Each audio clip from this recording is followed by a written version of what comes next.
Yo, what's good, R&V family? I am your host, Tarius, and this is Rhythm and Views. Yeah, man, I just kind of wanted to drop in. This is a special Rhythm and Views show. I just kind of wanted to drop in and, so apparently the Billboard Awards 2022 just happened. And at the time of this recording, it happened last night on Sunday. And I had to come in and drop my 2 cents. Now, I will say this. I didn't see the entire thing, but what I did see a bunch of clips here and there and stuff like that, performances, and really got a good idea of what went down.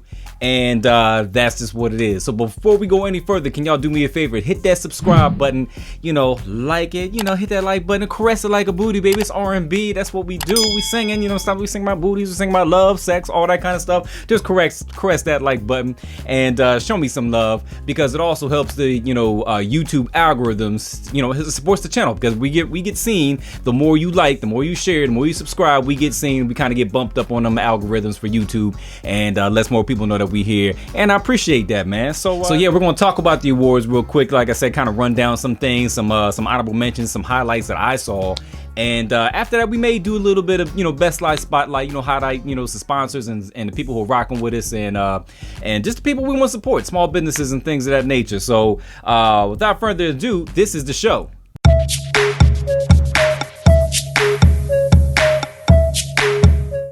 So yeah, so like I said, the highlights of the Billboard Music Awards last night, 2022. From what I saw, like I said, I saw a couple of different things going on.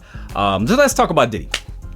I've always loved Diddy ever since I was in my teens, coming on up with Bad Boy. He had Mary J. Blige, which we're gonna talk about her in a minute. Biggie, Craig Mack. Just always been a fan of Diddy and his music and the artists that he's come out. Even Day 26, in the later years.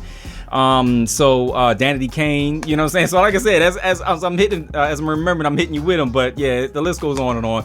He hosted the awards, and I thought it was cool. He was in, Diddy fashion, as he always does, gets up there. It's always a party, you know what I mean? And, Diddy's also talking about, his new name is Love, so he's trying to spread that love. And, it's like I said, it's Diddy. So, he's dancing, he's performing. He was looking good, he sounded good. And I didn't really have no problem with it. But he's always having a good time. So I'm hearing, like I said, I missed this one, but there was a performance with apparently it was Bryson Tiller, Tiana Taylor, Jack Harlow. And it sounded like it was dope. Like I said, I'm gonna have to go back and check that out. I only caught the highlights, and but I'm gonna have to definitely check that out. I heard it was really good, and so I'm hearing Jack Harlow, as far as he's concerned, that he did an interview just recently, and he didn't know who Brandy was, and I was a little disappointed about that. Not that I'm a huge Jack Harlow fan, but I was just like, dang, you don't know who Brandy is? Like, she was a major pop star back in the day. She's still doing her thing to this day, and it's like, you ain't never heard of Brandy? But I believe he knew who Ray J was, but didn't know who Brandy was. Is weird, but so I was like, damn, we got to take some credibility from you for that, but it is what it is. I do kind of like Jack Harlow's music. I've seen some of his videos and stuff, so what I've seen so far, I don't have no problem with him. He did that song with Lil Nas X just recently too, so Lil Nas X, he does all those controversial videos, but Jack Harlow definitely upped his game by doing a collabo with him. But yeah, so that was that, and then but Silk Sonic. Let's talk about Silk Sonic, man. We have a deep appreciation for Silk Sonic on this very channel, and we when D Amore was here, we talked about the album. We reviewed the album. We reviewed and reacted to some of the music videos that was out there, and it's just been we have just the fact that they're bringing back good quality R&B, that retro sound, when you're playing real instruments, live instrumentation, musician, not only being a singer, songwriter, you're a musician as well. And we appreciate that. And, like I said, they're bringing back their good quality music where, you're not really getting as much of that today as you used to back in the day. And like I said, I think there's like a thirst for more music like that. Not saying there isn't, I've said this before, not saying there isn't good music out there today. I'm just saying, but that quality, that caliber of that good, soul music, you don't get as much as that. And in the forefront, because there's a lot of good music out there, but you don't always get exposed to it. But Silk Sonic is, they definitely got that exposure. They're out there in the forefront. They're everywhere, on the radio and all this and stuff like that. And like I said, I have appreciation for that. And, I just love what they do. Like I said, it's retro. Let's talk about the performance. So, you know, they did Confunction's Love's Train. And like I said, the costumes, you know, they got the costumes going, they got the bell bottoms and on. Anderson .Paak got the wig on, looking like one of the Beatles and stuff like that. It's just, you know, it's crazy, but you know, I love the energy. You know, they got the steps moving back and forth and stuff like that, and you can't lose with Bruno Mars' vocals, man. You just cannot lose with Bruno Mars' vocals. And always impresses me every time I hear him sing. I'm just like, damn, man. Like some of those notes, like me being a singer, I really appreciate it, and I'm like, yo, some of those notes, damn, I wish I could hit some of those notes. Like he gets up there, you know what I'm saying? So like I definitely appreciate that, and so they put on a great performance. Maxwell was also there that night as well, and Maxwell did a tribute to Michael Jackson, because I believe it's the 40th anniversary of the Thriller album, one of the best top-selling albums of all time.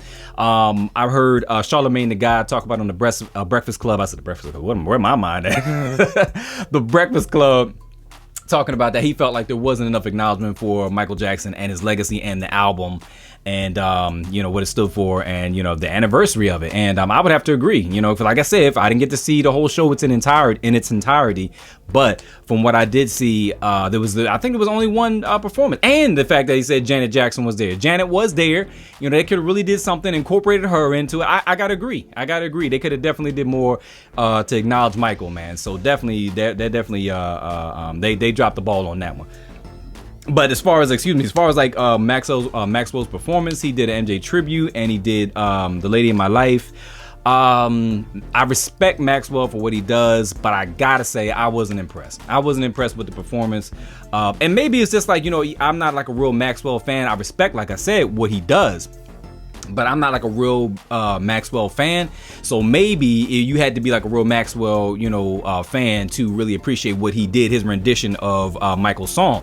Because like I said, from my perspective, you know, just like vocally, and also it's kind of hard to go, you know, it's kind of hard to compete with Michael. You know, when you Michael Jackson, you come out with a song like that and you put Michael's swag on it, and then you come behind him, it's like you really got you got big shoes to fill. You know what I'm saying? And I didn't really feel like Maxwell filled those shoes. Not for me. You know what I'm saying? So, you know, he did a good job with it, but like I said, I just wasn't really impressed vocally. I wasn't really impressed. He did a little spin on his knees thing at the end, but you know, I kind of felt like that was forced. You know what I mean? He did a little spin to kind of show a little something, a little showmanship, but with Michael, I kind of felt like a little bit more of that, you know, sprinkle a little bit more of that throughout the entire performance. Like he just did one little spin at the end, you know, which was cool. But you know, if you're gonna do something like that, you kind of give us a little bit more. That's how I was feeling about it. And you know, I did appreciate the fact that, you know, the outfit that he was wearing was showing tribute to Michael, because it looked like the, you know, the outfit Michael wore with the rock with you when he was in the video with the glittery outfit on. So he had something on that was kind of reminiscent of that, and the lights that was behind him kind of reminded me of that music video back in the day with Michael. And I thought that was dope. But you know, overall, I just really wasn't moved by Maxwell's rendition. But you know, that was that. And so Megan Thee Stallion. So I did see what she did, and she did a couple songs. And I have to say, overall, I think the performance was good. I think it was good, you know, for what it was. And you know, she's cashing in on the fact that she's very popular right now. She's got a big name. She's got a lot of hits right now, and the look on her face. Shout out to Kevin Michaels. I watched what he had to say about it, and I agree with him as well. He said she had a confidence about her that it kind of like took her performance to another level. You know what I mean? Because you could feel, like I always say, when it comes to singing, recording, performing, you have to make the audience feel what it is you're trying to, you know, display. So, you know, like I said, she had that confidence about it. You could see it in her face, you could see it in her moves, you could see it in and what she was doing. You know, she on national TV, she's twerking and all that. I was like, okay. Like I said, you know, I feel personally that a lot of these female rappers, they're over sexualized, but that's a whole nother story.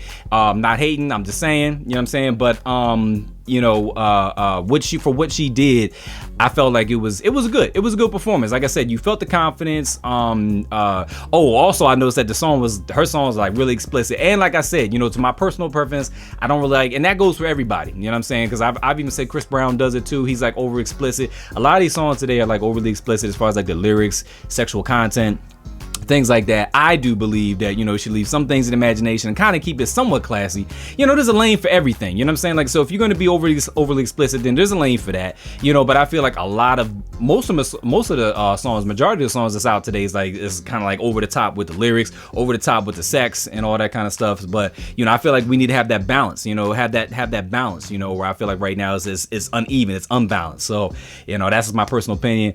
But like I said, with all that being said, you know, Megan Thee Stallion, she's definitely you know, she's got the voice, she's got the confidence, she's got the look. Yeah, like I said, I give her props. I like the performance overall. You know, she had the dancers and everything, and you know, it was entertaining. So I give it that.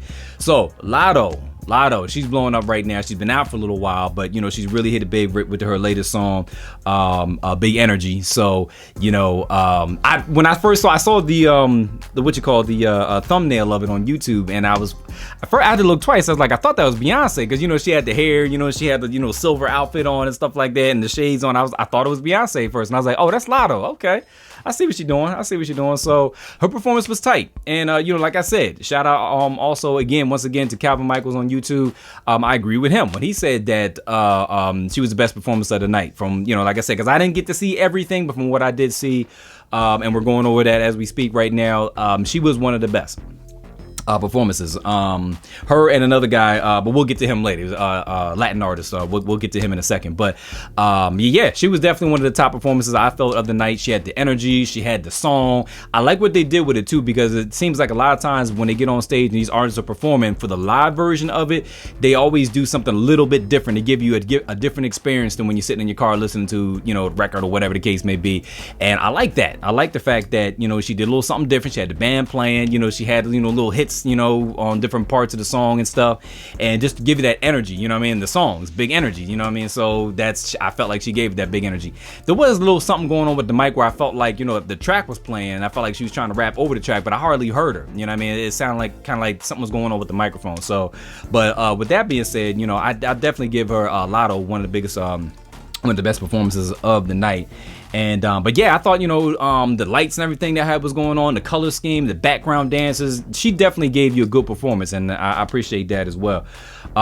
Becky G, one of the Latin artists that was on there, and truth be told, I definitely like Latin music. I don't understand a damn word they say, but some of the melodies and the beats and stuff like that, you know, it's a lot, you know, it's pop. A lot of it is you know, it's pop. It's got like you know, reggaeton vibe to it. There's different styles of it, and I like a lot of the styles of Latin music. Like I said, I'm even trying to learn what they're saying and stuff like that. I want to learn, you know, the Spanish language. But with all that being said, you know, she definitely came out there and she did a thing too. So big shout out to Becky G.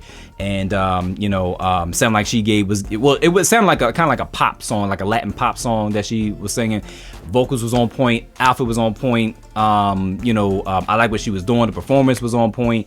A lot of these artists, they got on stage and they performed the hell out of their songs. I appreciated that, you know, because I was talking on one of the videos before that it almost seemed like, you know, live performance was kind of like getting to be a lost art, you know what I mean, where a lot of artists was getting on stage just walking back and forth, you know, in regular clothes, you know, I can see you do that anywhere, you know what I'm saying? Like, if you're on stage, and like, it's this kind of like the old school in me, but if you're gonna be on stage, show us something, you know what I mean? Like, show us something we don't see every day. Like, if I see you walking around with a baseball cap and a t-shirt, you know, you see that every day, but get on stage and like Michael used to do, you know what I mean? He had like the outfits, like his glittery outfits or whatever, or just anything, you know, it's gonna be above the norm, you know. And you know, I appreciate when artists get on stage and they really give it all they got. That's, you know, that's what we coming to see you for. That's what we watching you for, you know what I'm saying? So give it to us, you know. So I appreciate that. So this is the artist I was talking about before, another Latin artist, Raul, I think it's Raul Alejandro. Hope I'm not killing your name. He did a couple of songs too. I'll put it on the screen. So he has kind of like that Latin urbano, I think they call it Latin urbano, reggaeton type sound, and he did some dance moves. He came out, you know, he had the outfit on, he had like this white leather thing going on. That was dope. He came out there with his dancers and he was dancing around and stuff, and I thought that was dope. Like, he gave you a good performance, and he's got this one song, I don't know the name of it, I might put it on the screen, and but yeah, it almost kind of reminds me of that. The melody was kind of like that, and I thought it was a dope song. Like I said, I listen to Spanish music all the time, and I've heard the song before. I'm familiar with the song. It's dope. It's a dope song. Like, gets me up in the morning. Like, they played it in the morning. I'm just like, okay. Makes you want to start your day, get up, do what you got to do. You know, get your day started and all that. So Raul Raul Alejandro. Like I said, hope not destroying his name, but he was one of the he was the other best artist, at least for me, of the night as far as like what he did and stuff like that. So Janet Jackson, so she was there, like I mentioned earlier. Janet was there, and she announced the Icon Award for Billboard 2022 Icon Award, Mary J. Blige, and you just got those two in the same room on the same stage. What are you gonna say? It's excellence, black excellence right there. You know what I mean? So Diddy walked Mary J up to the stage after Janet announced that she was the recipient of the award, wherever she came up to accept the award. And it was dope, man. It was super dope. It's nice to see Mary getting her flowers, because she's been out for a long time. I rock with Mary ever since back in the day when she first came out, Real Love and all that stuff. And she's got hit after hit after hit after hit after hit. So what can you say about that? Mary J. Blige, she's an icon. She's fully deserving of it. I love her. Her speech was raw. It was uncut. Like she said, ghetto fabulous. And I definitely appreciate what she had to say. What was one of the things that she had to say? What makes an icon? What makes an icon? She began. It is the ability to create, explore, and practically pioneer an entire musical genre. Is it the amassing of millions of dedicated fans that breathe your art daily, the same fans to whom you consistently show love? Is it a multi-decade career full of not only hits, but those songs that make you feel a certain way when you hear them and get a certain look on your face?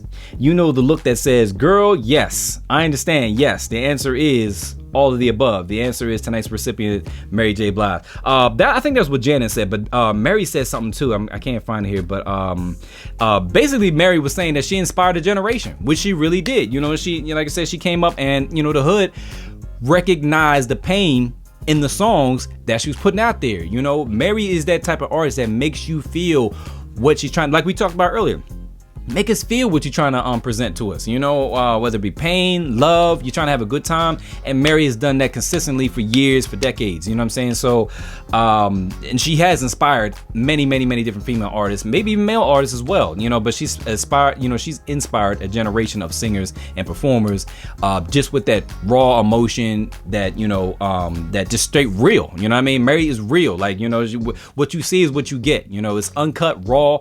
That's Mary, and we respect that, we love that, and she's finally getting acknowledged for that. So big salute, big shout out to Mary. Shoot, salute to Janet too for being there. She's an icon as well.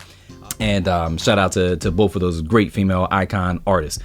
And so like I said, Diddy hosted the whole thing, and he kept it live. He kept it like a party. He announced Ed Sheeran. Obviously he's the host. He announced Ed Sheeran his song Two Step, because Ed Sheeran was in Belfast, Northern Ireland, and he was putting on a concert, big concert too. I'll put some pictures on here, big concert, and man, it was huge. And I'm like, man, to be an artist and to be able to perform with that many people, it's gotta be just this mind blowing, man. And so it looked like, like I said, when Ed Sheeran was doing his song Two Step, it looked like he was actually creating the beat live on stage and then ran with it and started performing to it. And I've seen that done before here locally in Florida, and I was always impressed with that. I haven't seen that done much, but I was like, yo, that's dope. Just sit there and you make a beat on the keyboard, you do a sample with your voice or whatever, and then you loop it all into a beat, live right there on stage. It's super dope. Ed Sheeran's super talented anyway. Pop star. He's got them songs right there that a lot of people been getting married to and making love to, dancing to. That's Ed Sheeran. He's probably gonna go down as being one of the big icons too of our day, of our generation. And finally for me, Dan and Shay, You. They did a song called You. And so Dan and Shay, I don't know which one is which, because like I know their songs, but I'm not really familiar with them as artists per se. But one of the guys, he had like this real long hair, perfectly coiffed and stuff like that. It kind of reminded me of kind of like Barry Gibb from the Bee Gees. Or like Kenny G, had like the Kenny G hair going on, but yo, their vocals are super dope. Matter of fact, I'm gonna say from what I saw of the clips and stuff, that they was the best vocally of the night. Because I appreciate the vocals. He had a high note at the end. Like I said, I'm not really sure which one's Dan, which one's Shay, but he hit this high note at the end. I was like, yo, these dudes are serious, something serious. And they got another song too that got other hits, Tequila and Speechless. And I think Speechless, they had like a remix or whatever with Justin Bieber. if I'm not mistaken, but that's that Speechless wedding song, whatever. So I've heard of both of the songs. Both of the songs are big hits, and they got vocals, man. They got really, really good quality music, pop music, and I believe they're also considered country as well. But yeah, they're super dope, man, super dope. Dan and Shay, so shout out to them. Like I said, in my opinion, one of the best vocally of the night. And I love their performance too. It had a bunch of red, in the background. They had red outfits on. That was cool. I like that, So like I said, as far as stage performance and pyros, it was a lot of great performances for the night. A lot of people that had, that really, really, did their thing. A lot of drop the mic moments on stage, and a lot of great outfits, a lot of great clothes for the night too. Like I said, that's part of the whole performance thing. So I enjoyed myself. Like I said, I didn't get a chance to see the whole thing in its entirety, but what I did see, I enjoyed the hell out of it. You know what I'm saying? So that was, like I said, that was my 2 cents on the Billboard Awards 2022, hosted by Diddy. And yeah, so what did y'all think? I know I probably left a lot out. If there's some highlights that y'all saw that you was really impressed by, leave it in the comment section. Let me know what y'all thought about your own personal favorite highlights of the night, and I'll be interested to read and see what y'all think too. And correct me if there was anything that I said or whatever like that, or if you disagree, let me know in the comment section down below. I'm all game for it. Let me know. I'll read it. What I'm saying? We'll get back to you. And so yes, like I said, this was a special, just a little special clip of Rhythm and Views, and like I said, chime in on the Billboard 2022 awards. And yeah, that's basically about it. A little couple honorable mentions here for the Best Live Spotlight. We'll jump into that real quick and be out of here. So for the Best Live Spotlight, I just want to give a special shout out to Theory, to Loading Snacks, to Infinite L. These are people that supporting us. Shout out to Mad Slap Podcast. Shout out to Slap Turner for doing our beats and stuff like that. So it's just been it's been a pleasure rocking with these people, with these individuals, and we're all entrepreneurs, and we're trying to build. And like I said, we're creating that community here of artists and just creatives. You know what I'm saying? And this is one of the outlets that we're going to highlight everybody here. So I appreciate that. So shout out to everybody out there. Like I said, please hit that subscribe button, man. Tell a friend about the show. It helps the show grow and puts us on the search bar. Helps us put us, on a bigger search for people that's looking for good entertainment out there on YouTube, on the YouTube universe. I'm your host, Tarius. I got much love for y'all, man. So make sure you come out, check us out every Friday, 6 p.m. We have new uploads, and so if you appreciate what we put out for y'all every single week, all the content that we try to give you, deliver to y'all, support, come back every week, leave your comments, let us know how you feel about the show. And with that, I'm your host, Tarius. This is Rhythm and Views, and we got much love for y'all. And I'm a salute. Catch you on the B side. Peace.